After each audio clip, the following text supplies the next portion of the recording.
वन्दे देव उमांपते शुरगुरं वन्दे जगत्कारणं वन्दे पन्नकभूषणं मृगद्रहं वन्दे पशूनां पते वन्दे शूरशशाङ्कवन्दिनयनं वन्दे मुकुन्दं प्रिया वन्दे भक्तजनार्तश्रियं वन्दे शिवं शङ्करः बोलो शंकर भगवान की जय। माघ मातम की जय। सनातन धर्म की जय। आइए माघ मास अध्याय 20वां सुनते हैं। पूर्व काल में नैमिषारण्य में शौनकादिक आदि ऋषि अपने नित्य कर्म से निवृत्त होकर कुशासन पर बैठे हुए, तभी उनके आश्रम में अष्टमा श्री सुखदेव जी का आगमन हुआ और सभी ऋषियों ने सुखदेव जी का आना अपना सौभाग्य समझा और बड़े विनीत भाव से उनको प्रणाम किया और उन्हें आदर पूर्वक आसन पर बैठाकर और भक्ति भाव से उनकी पूजा अर्चना की, उनका कुशल समाचार पूछा और पूछते हुए मार्ग की थकावट से उन्हें विश्रांति दी।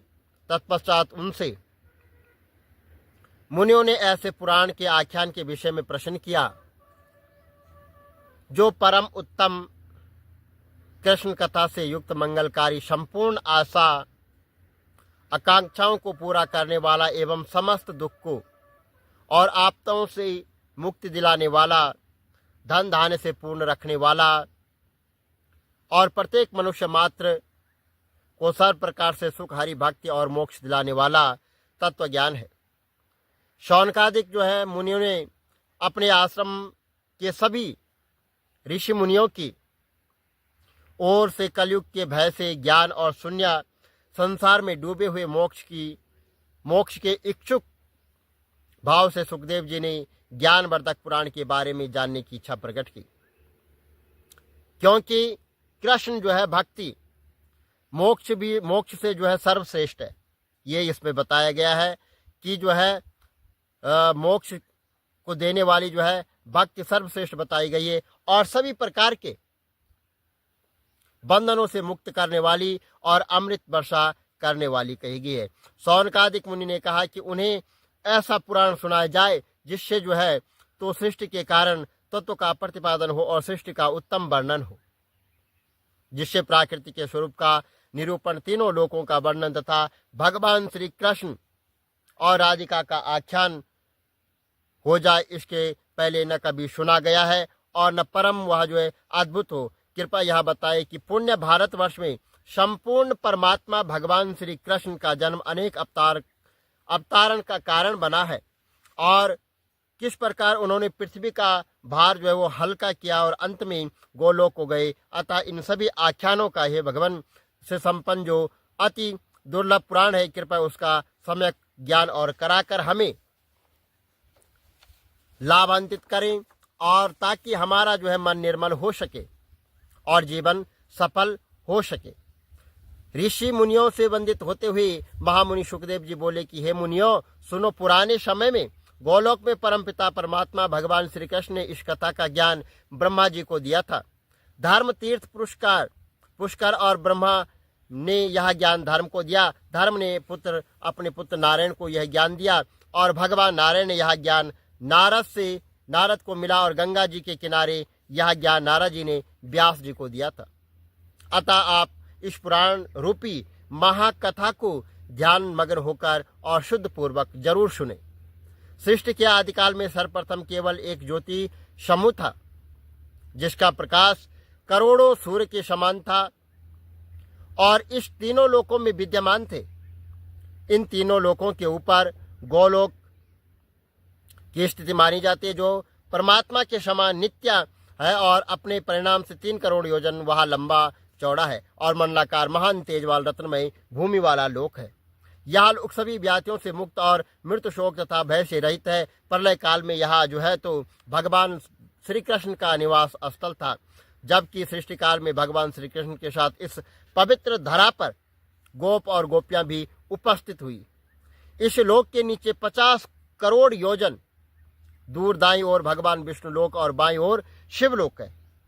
ये लोक भी लोकों के समान भी सभी प्रभा संपन्न और प्रलय काल में दोनों ही लोकों शून्य रहते हैं, जबकि सृष्टि काल में भगवान विष्णु और लोक में नारायण और लक्ष्मी विराजमान रहते हैं और शिवलोक में अपने गुणों के साथ भगवान शिव और माता पार्वती वहां पर निवास करती है।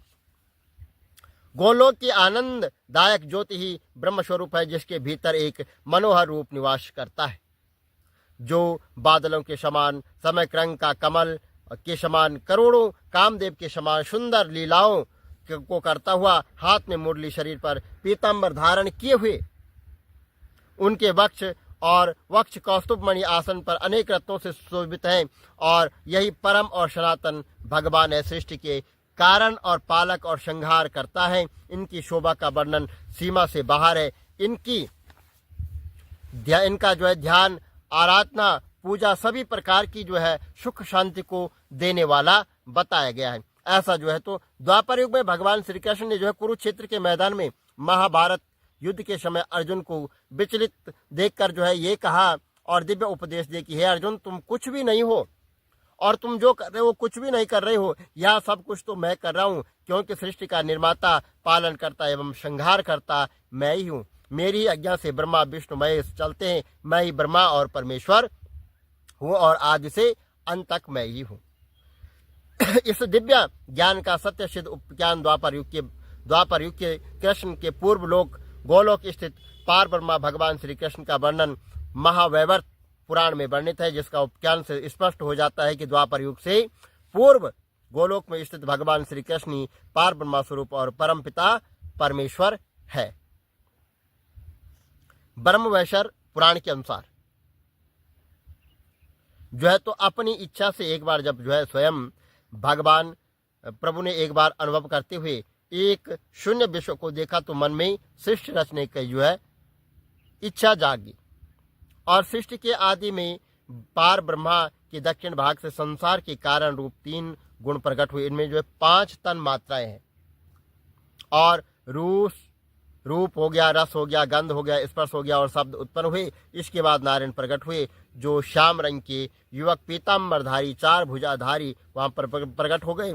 श्याम रंग के युवक पीताम्बरधारी भगवान वह शंख चक्र धारण किए हुए, कमल चक्र और कौस्तुभ मणि धारण किए जो है तो वहां पर लक्ष्मीपति जो है शरद ऋतु के चंद्रमा के समान वहां पर वो चमक रहे थे और उनके सामने खड़े होकर अनेक प्रकार की उनकी स्तुति की और करते हुए भगवान श्री कृष्ण से आज्ञा से भगवान श्री कृष्ण के सामने जड़ित आसन पर बैठकर और परम पुरुष बाएं भाग में सुशोभित शुद्ध मणि के समान उजले 5 मुख वाले, सोने के समान कांति वाले सर्वसिद्धि ईश्वर, योगियों के गुरु वैष्णव के शिरोमणि और ब्रह्मा तेज से दैवत्वमान जो है वहां पर जो है खड़े हो गए और भगवान शंकर वहां पर प्रकट हुए। नारायण से नाभि कमल में ब्रह्मा की उत्पत्ति हुई, जो 4 मुख वाले, सभी संपत्तियों के दाता और सृष्टि के विधाता और सभी कर्मों के कर्ता है और धर्ता, चारों वेदों की ज्ञानता, सरस्वती के पति तथा सुशील और कृपा निदान है। पार ब्रह्मा के वक्ष से धर्म की उत्पत्ति हुई। इस प्रकार जो है बाएं भाग से कन्या जन्मी, वहां मूर्ति नाम से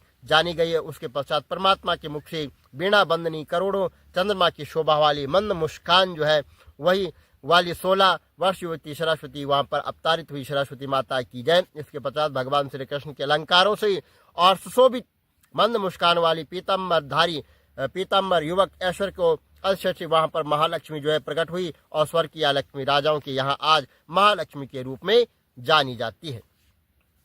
इस प्रकार से जो है करने पर जो है भगवान वहां पर जो है इनकी उत्पत्ति हुई और यहाँ पर भगवान कहते हैं कि वेद नीति कहने लग गया, जो वेद नीति था वो बताने लग गया कि हे महर्षि, धर्म को जो है जल्दी ही कहे, क्योंकि श्राप की अग्नि बड़ी दुख कारक होती है। और लोमश ऋषि जी कहने लगे कि ये सब जो है मेरी नियम पूर्वक माघ स्नान का नियम है और माघ स्नान करें, अंत में यह श्राप छूट जाएंगे, मेरा यह निश्चय है। और शुभ तीर्थ में माघ स्नान करने से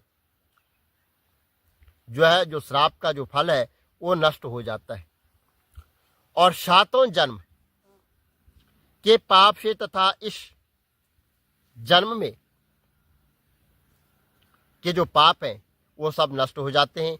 ऐसा जो है माघ मातम बताया गया है। और माघ मातम का जो पुण्य है उसको अर्जित करें। और माघ के महीने में जितना भी हो सके अपने हाथ से दान जरूर करें, क्योंकि लिया दिया जो है संग जाता है, खाया पिया जो है हमेशा अंग को लगता है, और जो दिया लिया है वो संग जाता है। हमारे कर्म हमारे साथ जाते हैं। जब जो है हमें इस धरातल से जो है जाना होता है तब हमारे साथ कोई नहीं जाती। हम जितनी भी वस्तुएं जोड़ के रखते हैं तो ये हमारे साथ नहीं जाती है, केवल हमारे धर्म कर्म और यही हमारे साथ जाते हैं। तो इस पर जो है तो इसी अशोचत में स्नान करने से अवश्य जो है तो मोक्ष की प्राप्ति होती है। माघ मास में जो है अपने निकट जो मतलब गंगा जी है, तीर्थ स्थल है, वहाँ पर जरूर जो है स्नान करें, उससे जो है मोक्ष की प्राप्ति जरूर होती है। ये जो है माघ मातम का विशेष महत्व बताया गया है इसमें कि जो है तो गंगा स्नान जरूर करें। वैसे इस समय जो है तो महाकुंभ चल रहा है, और महाकुंभ में जो है तो अगर जो जा सकता है वो महाकुंभ में स्नान जरूर करें। और वो जो है मुक्ति को देने वाला है, सुख शांति देने वाला है, धर्म कर्म को बढ़ाने वाला महाप्रयाग इस समय जो है महाकुंभ जो है तो इस समय स्नान जरूर करें आप लोग, और वह जो है मोक्ष की प्राप्ति वहाँ पर जो है जरूर होती है। राजस्व अश्वमेध यज्ञ से भी अधिक फल माघ मास स्नान करने से होता है। अतः संपूर्ण पापों को सहज में ही वो नाश करने वाला माघ स्नान क्यों न किया जाए। तो जो है जब हमें जो है इस माघ स्नान से बड़ा पुण्य और फल हमें प्राप्त मिलता है, तो क्यों न हम जो है तो माघ स्नान करें। तो आइए जो है तो हम सभी लोग जो है माघ स्नान जरूर करें। बोलो विष्णु भगवान की जय, शंकर भगवान की जय। श्री कमल नेत्र कटी पीतम्बर आदर मुरली गिरधरम मुकुट कुंडल कर लुट किय सामरे राधे वरम। श्री कूल यमुना धेनु आग सकल गोपियन के मन हरम।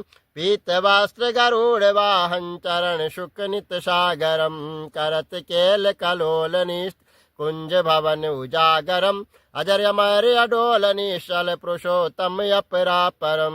दीननाथ दयाल गिरध कंस हीर्णा कुशहनम। गल फूल माल विशाल लोचन अधिक सुंदर केशवम। वंशीधर वसुदेव चाय वाली चलु श्री वामनम। जल डूबते गजराक लीनो लंका छे जो रावणम। सप्त दीप नभ कंड 14 भवन कीनो एक पदम। द्रौपदी की लाज राखी कहा लो उपमा करम। दीननाथ दयाल पूरण करुणमय करुणा करम। कविदात दास विलास निस्तिन्नाम जप नित नागरम। प्रथम गुरु के चरण बंद यश ज्ञान प्रकाशितम। आदि विष्णु जुगादि ब्रह्मा सेवते शिव शंकरम। श्री कृष्ण केशव कृष्ण के कृष्ण यदुपति केशवम। श्री राम रघुवर राम रघुवर राघवम। श्री राम कृष्ण गोविंद माधव वासुदेव श्री वामनम। मत्स्य कछवाराह नरसिंह पाई रघुपति भावनम। मथुरमी केशव रब्राज गोकुल बाल मुकंद जी। श्री वृंदावन में मदन मोहन गोपीनाथ गोविंद जी। धन्य मथुरा धन्य गोकुल जहाँ श्रीपति अवतरे। धन्य यमुना नीर निर्मल ग्वाल बाल शकावरे। नवनीत नागर कृत निरंतर से विचर मन मोहितम। कालादि तट करत्र क्रीड़ा बाल अद्भुत सुंदरम। ग्वाल बाल शव शक विराजे संग राधे भामिनी। बंशी भट तट निकट यमुना मुलिकिटेर सुहावनी। भज राज विश रघुवंश परम राजकुमार जी। सीता के पति भक्तन के गति जगत प्राण आधार जी। जनक राजा पनक राके धनुष बाण चढ़ा वहीं। सती सीता नाम जाके श्री रामचंद्र प्रणाम ही। जन्म मथुरा खेल गोकुल नंद के हृदय नंदनम। बाल लीला पतित पावन देव की वसुदेवकम। श्री कृष्ण कलिमल हरण जाग जो भजे हरि चरण को। भक्ति अपनी देव माधव भव सगर के तरण को। जगन्नाथ जगदीश स्वामी श्री बद्रीनाथ विशंबरम। द्वारिका के नाथ श्रीपति केशवम प्रणवयम। श्री कृष्ण अष्टपद पढ़त नील विष्णु लोक सगचतम। श्री गुरु रामानंद अवतार स्वामी कविदत्त दास समाप्तवम। श्री कमल नेत्र समाप्तवम। विष्णु भगवान की जय। माघ मातम की जय। सनातन धर्म की जय।